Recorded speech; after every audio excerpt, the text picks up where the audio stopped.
ज़हूर साहब, देखा ये जा रहा है कि हम लोगों की जो है कश्मीर पूरी दुनिया में जो है ज़राअत और सनअत के लिए मशहूर है। तो आपका इस सिलसिले में जो है क्या कहना है पूरे जो है दुनिया के अवाम के लिए?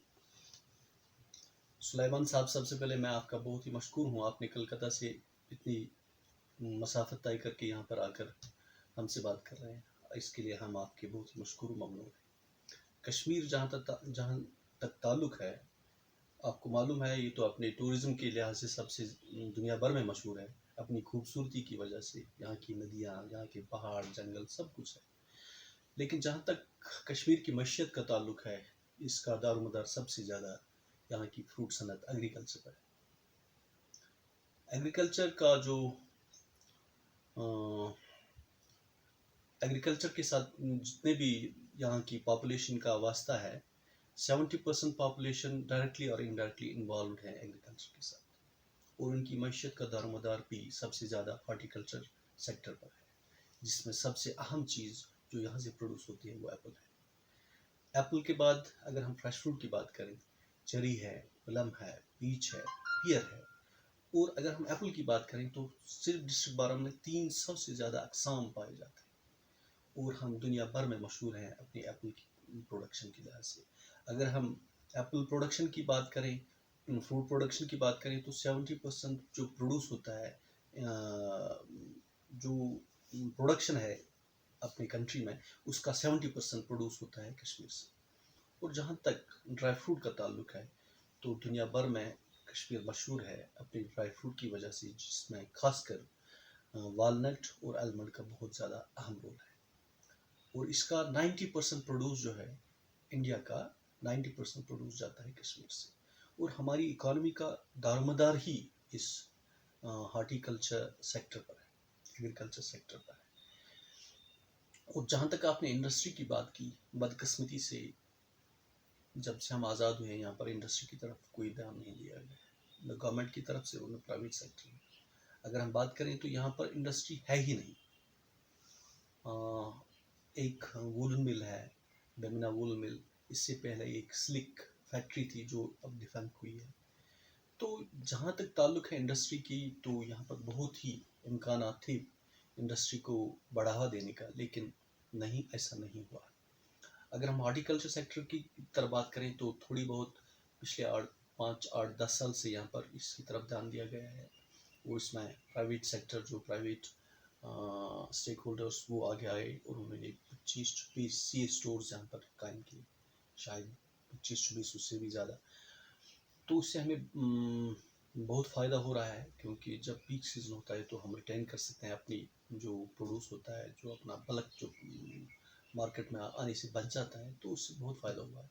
तो हम चाहते हैं गवर्नमेंट ऑफ इंडिया से भी और कश्मीर गवर्नमेंट से भी कि वो इस सेक्टर की तरफ ध्यान दें, कि यहाँ पर इंडस्ट्री का बहुत ही रोशन मुस्तकबिल है। और अगर हम बात करें इसके साथ माइनिंग की, बहुत ही रिसोर्सेज हैं, इसकी तरफ भी ध्यान देना चाहिए, यहाँ इंडस्ट्री लगनी चाहिए, तो इसमें भी बहुत ही एवेन्यूज़ हैं। और अगर हम बात करें तो कश्मीर माला माल है अपनी खूबसूरती की वजह से, तो ये जो टूरिज़्म सेक्टर है इसको प्रमोट किया जाए। जहाँ तक मैं बारामूला की बात कर रहा हूँ, सारी दुनिया को मालूम है कि बारामूला गुलमर्ग बहुत मशहूर है, लेकिन इससे उससे भी ज़्यादा बहुत बहुत अच्छे टूरिस्ट डेस्टिनेशन यहाँ पर हैं। अगर हम बात करें तो इसको कहते हैं, हंदवारा में एक जगह है, गुलमर्ग बहुत ही मशहूर है। लेकिन अगर डिस्ट्रिक्ट बारामूला और नॉर्थ कश्मीर की बात करें तो बंगस वैली एक ऐसी डेस्टिनेशन है, टूरिस्ट डेस्टिनेशन, जो सबसे खूबसूरत है मेरे हिसाब से कश्मीर में। उसकी तरफ ध्यान दिया जाए, उसको प्रमोट किया जाए। उसने डेवलपमेंट काउंसिल बना दिया गया है, बंगस वैली डेवलपमेंट, लेकिन उसकी तरफ खास ध्यान नहीं दिया जाता है। एक और चीज़ है हमारे कश्मीर में, यहाँ पर लेक्स बहुत मशहूर है। डल लेक तो सबों को मालूम है, लेकिन वलर लेक, जिसको एशिया का सबसे मीठे पानी का झील कहा जाता है, सबसे मीठे पानी का बड़ा झील जो है वो वुलर लेक है, जिसकी लंबाई 11 किलोमीटर है। वो लोगों की नज़रों से ओझल है, उसको प्रमोट करने की बहुत ज़रूरत है। आपकी वसातत से मैं अपनी गवर्नमेंट से और इंडिया गवर्नमेंट से दरख्वास्त करता हूँ कि उसको जाज़बी नज़र बनाने के लिए एक ऐसा वाज़ह प्रोग्राम बनाएं कि लोग ये सबसे बड़ा मीठे पानी का झील देखने के लिए आए। बहुत से एवेन्यूज़ हैं वहाँ पर, वाटर स्पोर्ट्स हो सकते हैं, वहाँ पर ये फिशिंग हो सकती है, वहाँ पर हमारे पास एक सिंगाड़ा होता है, उसमें से पैदा होता है, जो और कितनी पैदा होता है।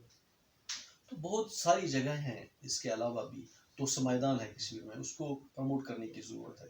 और अगर हम फिर जाएँ लद्दाख में, सोनमर्ग की तरफ या गांदरबल की तरफ, सोनमर्ग बहुत ही अच्छी जगह है जिसको प्रमोट करने की ज़रूरत है।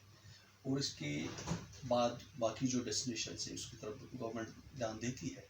मेरी आपसे यही गुजारिश है कि आप अपने लोगों से कहिए कि कश्मीर आएँ, कश्मीर का हॉर्टिकल्चर देखें, कश्मीर का टूरिज़्म देखें, यहाँ के जंगलात देखें, यहाँ के आबशार देखें, और हमारी सबसे जो बहुत ही अच्छे हमारी झील देखें।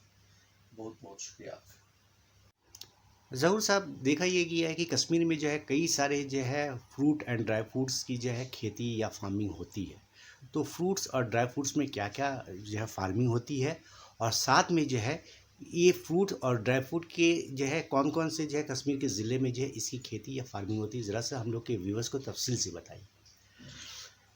जहाँ तक ताल्लुक है फ्रेश फ्रूट का, तो कश्मीर में मोस्टली ये नॉर्थ कश्मीर में इसकी 70% प्रोडक्शन होती है। जो टोटल कश्मीर की प्रोडक्शन है उसका 70% नॉर्थ कश्मीर में होता है। डिस्ट्रिक्ट बारामूला को फ्रूट बाउल ऑफ कश्मीर कहा जाता है। तो डिस्ट्रिक्ट बारामूला ही सबसे ज़्यादा प्रोड्यूसर है फ्रेश फ्रूट का। इसके बाद शोपियान डिस्ट्रिक्ट आता है, पुलवामा डिस्ट्रिक्ट आता है, उसके बाद अनंतनाग डिस्ट्रिक्ट में बिजबिहारा जो तहसील है वो आता है। अगर हम आज देखें तो कश्मीर के तमाम जो ज़िला हैं वो इसकी तरफ जा रहे हैं कि वो प्रोड्यूस करें फ्रेश फ्रूट को, खासकर एप्पल को। जहाँ तक ड्राई फ्रूट का ताल्लुक है, तो ड्राई फ्रूट में हमारा सबसे ज़्यादा जो कंट्रीब्यूटर है वो वालनट है। तो इसकी खेती सबसे ज़्यादा ओवरऑल तो कश्मीर में हर जगह होती है, हर फार्मर के पास 1-2 पेड़ होते हैं। लेकिन जहाँ तक इसकी जो फार्मिंग होती है, जो इन एबंडेंस होती है, वो तो डिस्ट्रिक्ट कुपवारा में सबसे ज़्यादा होती है, अनंतनाग डिस्ट्रिक्ट में होती है, और बड़गाम डिस्ट्रिक्ट में सबसे ज़्यादा वालनट की होती है। जहाँ तक ताल्लुक है आलमंड का, इसका डिस्ट्रिक्ट बड़गाम, श्रीनगर में, गांदरबल और डिस्ट्रिक्ट श्रीनगर भी है। और जहाँ तक ताल्लुक है हंदवारा में, जो कुपवारा डिस्ट्रिक्ट में हंदवारा आता है, वहाँ भी होता है। उसका एक बाग है जिसको हम बटाइन कहते हैं, वहाँ पर उसका एक बहुत बड़ा बाग है आलमंड का। एक और फ्रूट है कश्मीर का बहुत ही अच्छा है जिसको हम मलबरी कहते हैं, शहतूत उसको उर्दू में हम बोलते हैं, मलबरी है। उसकी खेती भी होती थी। अगर आप श्रीनगर से आते हैं तो आपको राइट साइड में एक बाग मिलेगा, उसको मिरगुंड बोलते हैं। वहाँ पर गवर्नमेंट का एक मलबरी बाग है। इससे जो सिल्क रियरिंग फार्म इसको कहते हैं, वहाँ पर है। जो सिल्क बनता है उसके जो कीड़े होते हैं उनको, जो ये मलबरी के पौधे हैं उनके पत्ते खिलाकर उनसे सिल्क पैदा किया जाता है उनकी वजह से। ये तो आपके लिए एक और इन्फॉर्मेशन है जो मैं आपको देना चाहता था। तो कश्मीर में ये मलबरी भी बहुत इसकी खेती भी होती है। एक तो उससे हम ये जो इसका फ्रूट है वो हासिल करते हैं। दूसरा, इससे सिल्क वर्म्स हैं उनको रियरिंग की जाती है उनके पत्तों से। ये बहुत ही अच्छा है, फ़ायदेमंद पौधा है ये जो मलबरी का पौधा है। तो ये जो आपके जो है जो कहे हैं सहतूत, ये सहतूत का जो है क्या क्या मतलब जाके जो है यूजेज है? एक तो इसका फ्रूट है जो हम खाते हैं जी। दूसरा, इसका जो पत्ता है वो हम खिलाते हैं जिनको जो सिल्क वर्म्स हैं उनको खिलाते हैं। तो उन वर्म्स से क्या है, वो कोकून बनाते हैं, तो उनसे सिल्क हासिल किया जाता है। जो प्योरेस्ट फॉर्म ऑफ सिल्क है वही उनसे हासिल किया जाता है।